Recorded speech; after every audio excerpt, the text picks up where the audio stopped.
ai survécu à un crash d'avion, vol 6895, le 24 août 2008, une date que je n'oublierai jamais.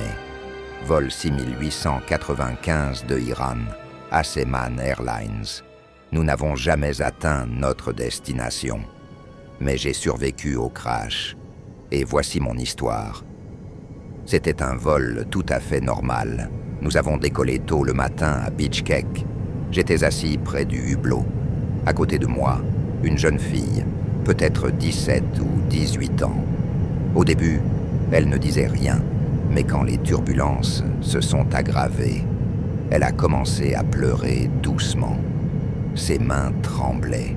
Elle m'a regardé et je n'ai pas pu dire un mot. J'étais paralysé par la peur. De l'autre côté, un homme, probablement originaire d'Asie centrale, priait à haute voix, dans une langue que je ne comprenais pas.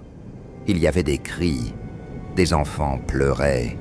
Toute la cabine était prise de panique, une énergie incontrôlable et terrifiante. Les gens se tenaient la main, s'accrochaient non à leur siège et suppliaient Dieu de les sauver. Et par-dessus tout cela, les secousses et le grondement des moteurs, comme si l'avion lui-même criait avec nous. Le crash.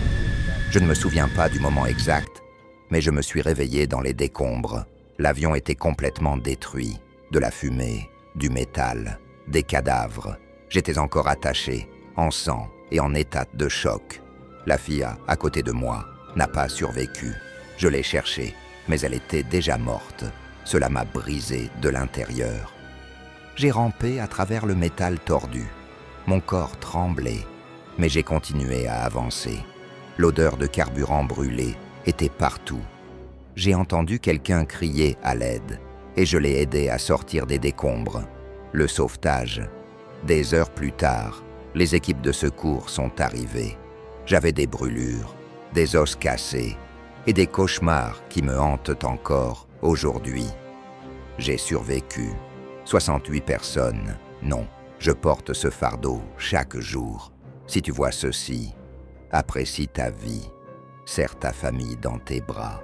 Dis ce que tu as dans le cœur, car tu ne sais jamais quand ce sera ta dernière chance.